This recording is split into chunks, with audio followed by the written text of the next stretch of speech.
I woke up at 3:12 a.m. with a violent jolt, not from a sound, not from a dream, but from a feeling. Someone was breathing into my mouth. For a few seconds, I couldn't move. My eyes were open, staring into absolute darkness. It felt like my breath wasn't mine anymore, like it was being shared with something hovering inches above my face. And when I lashed out with my hand, I hit nothing but cold, empty air. My bedroom door was still locked from the inside. The window was sealed shut. No footsteps, no sound, no movement. And the question that still terrifies me is this: how can someone be close enough to share your breath, but disappear the exact second you try to touch them? I'm a 28-year-old graphic designer. I live alone in a small, one-bedroom house in a quiet part of town. I don't have a history of sleepwalking. I don't have sleep apnea. I'm a healthy, rational person who spends most of my time staring at a computer screen and drinking too much caffeine. But lately, sleep has become something I'm genuinely afraid of. It started about a month ago, and it began so subtly that I actually thought I was just stressed from work. It started with the dreams, not even nightmares, really just incredibly vivid, mundane dreams that felt too real to be dismissed as my brain venting. In these dreams, I would be doing something normal, like washing the dishes or folding laundry, but there would be a persistent, nagging feeling that I had forgotten something important. I'd look around my kitchen, and everything would be perfect, exactly as it is in real life, down to the chip in the ceramic of the sink. But the lighting would be slightly off, a sickly, jaundiced yellow that seemed to leak out of the walls. I would look out the window, and the street would be empty. No cars, no birds, no wind. Just a dead, static silence. Then, I started noticing things moving in the house during the day. I'd leave my keys on the kitchen counter, and I'd find them on the floor by the front door. I'd close the bathroom cabinet, and an hour later, it would be wide open. I live alone. There are no pets. There is no one else with a key. I started questioning my own memory. I told myself I was just distracted, that I was working too hard, and my brain was misfiring. We do that a lot, don't we? We try to find a logical explanation for things because the alternative is too terrifying to consider. We'd rather believe we're losing our minds than believe something is actually wrong with our reality. The escalation happened during the second week. The dreams changed. They weren't mundane anymore. I started dreaming that I was waking up in my own bed, exactly as I was in real life. I'd see the digital clock on my nightstand. I'd see the pile of clothes on the chair. I'd feel the weight of the blankets. In the dream, I'd hear a sound downstairs, a heavy, dragging sound, like someone pulling a wet rug across the hardwood floor. I'd be paralyzed. I'd try to scream, but my throat would feel like it was filled with wet sand. I'd watch the bedroom door handle turn slowly, agonizingly slowly. And then, right before the door opened, I'd wake up for real. My heart would be hammering against my ribs, and I'd be drenched in sweat. The terrifying part wasn't the dream itself. It was the fact that when I woke up, the bedroom door handle would actually be vibrating, as if someone had just let go of it. I started staying up later. I'd drink coffee until 2 a.m., watching mindless shows just to keep my eyes open. I was terrified of falling asleep because I didn't know where the dream ended and where my life began. I started setting up traps, little things to prove I wasn't crazy. I'd put a piece of tape on the door frame. I'd balance a penny on the door handle. Every morning, the tape would be peeled back, or the penny would be lying on the carpet. But I never heard anyone come in. The alarm system I had installed never went off. The motion lights in the backyard never flickered. One night, the exhaustion finally won. I fell asleep on the sofa with the lights on. I dreamt I was standing in my hallway, looking at the closed door of my bedroom. The hallway felt miles long. The air was thick and smelled like old, stagnant water. I walked toward the bedroom, and I could hear someone laughing. It wasn't a scary laugh. It was a soft, rhythmic chuckle, the kind of sound a parent makes when they're watching a child do something cute. It was coming from inside my room. I reached for the handle, my hand trembling, and I pushed the door open. Inside, the room was empty, but the bed was unmade. The sheets were twisted and torn, and sitting on the edge of the bed was a man. He was wearing my clothes, the exact t-shirt and gray sweatpants I was wearing in real life on the couch. He had his back to me. He was hunched over, his shoulders shaking with that soft laughter. I called out to him. I asked him who he was. He didn't turn around. He just pointed at the floor. I looked down. There was a trail of wet footprints leading from the window to the bed. They weren't human footprints. They were too long, the toes too pointed, and the arches were completely flat. They looked like they'd been made by someone walking on their flippers. I woke up on the couch with a jolt. The TV was static. The lights were out. My house was in total darkness. I reached for the lamp next to the sofa, but my hand hit something wet. I fumbled for my phone, turned on the flashlight, and screamed. There was a puddle of water on the side table, right where my hand had been. And leading away from the sofa, across the living room rug and toward the hallway, was a trail of wet, elongated footprints. I didn't go back to sleep that night. I sat in the middle of the living room with every light in the house turned on, holding a kitchen knife until the sun came up. I told myself it was a leak.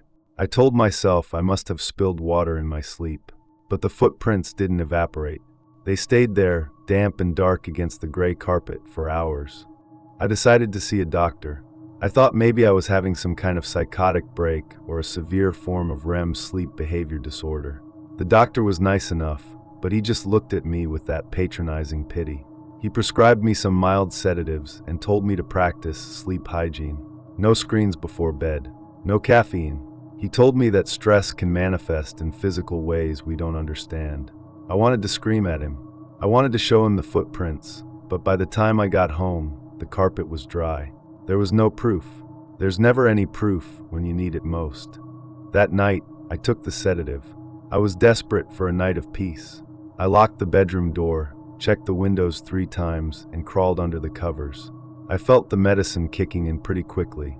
My limbs felt heavy, and the anxiety started to dull into a fuzzy, distant hum. I closed my eyes, and for the first time in weeks, I felt like I might actually rest. I dreamt I was underwater.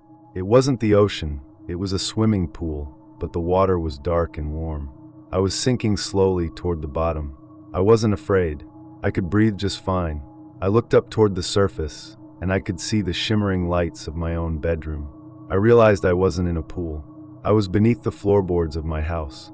I could see the underside of my bed, the dust bunnies, the lost socks. And I could see someone lying in the bed. It was me. I was watching myself sleep. But as I watched, the me in the bed started to change. His skin began to look pale, almost translucent. His limbs stretched out, becoming long and thin. His face flattened. It was like watching a reflection in a funhouse mirror, but the mirror was my own body. The thing in the bed sat up. It looked down through the floorboards, directly at me. It didn't have eyes, just smooth, pale skin where the sockets should be. But I knew it could see me. It reached down and started scratching at the wood, trying to get to me. I woke up because of the sound. Scratch, scratch, scratch. It wasn't a dream sound. It was coming from directly beneath my bed. It was the sound of fingernails on hardwood. I stayed absolutely still. I didn't even breathe. The sound stopped. Then, a voice came from under the bed. It was my voice. It had my exact pitch, my exact inflection. "Are you awake yet?" it whispered. I rolled out of the bed and ran for the door. I didn't look back. I didn't grab my shoes. I just ran out the front door and into the street. I stood in the middle of the road in my pajamas, shivering, waiting for a car to pass. It was 4 a.m. The street was empty. I looked back at my house. All the lights were off, except for the one in my bedroom. In the window, I saw a silhouette. It was standing perfectly still, watching me. It wasn't moving. It wasn't waving. It was just there. I spent the rest of the night in a 24-hour diner. The waitress gave me weird looks, but I didn't care. I sat in a booth and drank black coffee until my hands shook. I went back to the house the next morning with a friend. We searched the whole place. We looked under the bed, in the closets, in the attic. Nothing. No signs of an intruder. No wet footprints. No scratches on the floor. My friend told me I was having a nervous breakdown. He offered to let me stay at his place for a few days, and I took him up on it. I stayed with him for a week. I slept on his couch, and for the first time in a month, the dream stopped. I didn't see the pale man. I didn't hear the scratching. I started to believe the doctor was right. It was just stress. I had worked myself into a state of temporary insanity. I felt embarrassed. I felt like a child who was afraid of the dark. I moved back into my house on a Saturday. I spent the day cleaning, trying to reclaim the space. I put up new curtains. I bought some plants. I wanted the house to feel fresh, like a new start. By the time evening rolled around, I felt good. I felt in control. I made dinner, watched a movie, and went to bed around 11 p.m. I didn't take the sedatives. I wanted to prove to myself that I didn't need them. I fell asleep almost immediately, and then the nightmare came back with a vengeance. I dreamt I was back in the hallway, but this time, the house was full of water. Not deep water, just an inch or two covering the floors. It was cold and smelled like salt.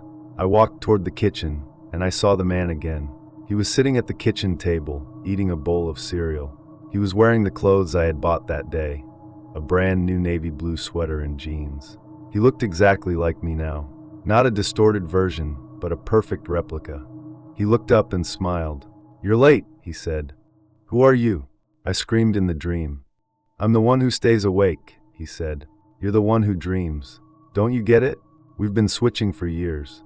But lately you've been trying to stay awake too long. It's making things messy." He stood up, and I realized he was much taller than me. His head almost touched the ceiling. He walked toward me, his movements fluid and strange, like he didn't have bones. He reached out and touched my face.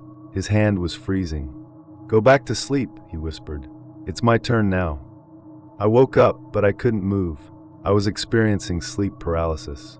I was lying in my bed, looking at the ceiling. I could see the shadows of the trees dancing on the walls. I could hear the hum of the refrigerator, but I couldn't even blink. I felt a weight on the end of the bed. The mattress dipped as someone sat down. I felt a hand crawl up my leg, over my hip, and rest on my chest. Then, a face leaned into my field of vision. It was my face, but the eyes were wrong. They were too large, the pupils taking up the entire iris, like a deep-sea fish. The skin was damp and smelled like the ocean. It leaned down until its nose was touching mine. It opened its mouth, and I could see rows and rows of tiny needle-like teeth. It didn't bite me, it just exhaled. The breath was cold and smelled like rot. "I'm going to work tomorrow," it whispered. "I think I'll call your mother. I haven't spoken to her in a while." Then it just sat there staring at me for what felt like hours. I watched it blink. Its eyelids moved sideways like a reptile. Eventually, the paralysis broke, and I bolted upright. The room was empty. The sun was starting to peek through the curtains.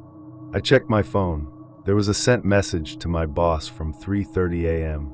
"Hey, feeling much better. I'll be in early today to finish that project." I didn't send that message. I was asleep, or I thought I was. I went to work. I was terrified of what I'd find. But when I got there, my coworkers greeted me normally. My boss told me I'd done a great job on the project I'd been struggling with. He said I'd sent it over around 4:15 a.m. and that it was some of my best work. I opened the file on my computer. The design was beautiful, but it was disturbing. It was a series of abstract shapes that, when you looked at them long enough, started to look like faces screaming underwater. It wasn't my style at all. I don't even remember working on it. I went home and checked my browser history. There were dozens of searches from the middle of the night. Things like, how to keep skin hydrated, human vocal cord anatomy, and can humans breathe through their skin? I'm terrified now, not because of a ghost or a monster, but because I don't know who is living my life when I'm asleep. I've started recording myself at night. Most of the footage is just me sleeping normally, but every few nights there's a gap. The camera will just cut to static for 3 or 4 hours, and then come back to me tucked neatly under the covers, looking perfectly rested. A few days ago, I found a small, leather-bound notebook in the back of my junk drawer. I didn't recognize it. I opened it, and it was filled with pages and pages of my own handwriting. But the words didn't make sense. It was just the same sentence written over and over again, thousands of times. The air is too dry. The air is too dry. The air is too dry. At the very end of the notebook, there was a drawing. It was a picture of my house, but it was submerged at the bottom of a dark lake. And in the window of the bedroom, there were 2 people standing side by side. One was me. The other was something else. I've stopped trying to fight it. I've stopped taking the sedatives. I've even stopped locking my door. What's the point? He's already here. He's a part of me. Or maybe I'm a part of him. The most unsettling thing happened this morning. I woke up and looked in the mirror. I looked great. I looked younger, healthier, more vibrant than I have in years. But when I leaned in to brush my teeth, I noticed something. There was a small, thin slit on the side of my neck. It looked like a paper cut, but it wasn't bleeding. When I touched it, it pulsed. It felt like it was trying to open. I went to the kitchen and saw a glass of water on the counter. I didn't remember pouring it. I picked it up to take a sip, but my hand stopped. I didn't want to drink it. I wanted to pour it over my head. I wanted to feel the cold water soaking into my skin. I looked out the window. It was a beautiful sunny day. People were walking their dogs. Kids were playing. But all I could think about was how bright the sun was, how dry the grass looked, how much I wanted it to rain. I think the transitions are getting longer. I find myself coming to in places I don't remember going. I was at the grocery store yesterday, standing in front of the seafood counter, just staring at the fish on ice. I'd been there for 20 minutes, according to the clerk. I didn't buy anything. I just watched them. I don't know how much longer I will be here. The version of me that writes stories and goes to work and feels fear. The other one is stronger. He's more efficient. He doesn't get tired. Last night, I had one more dream. I was standing in the middle of a dark, vast ocean. The water was up to my chin.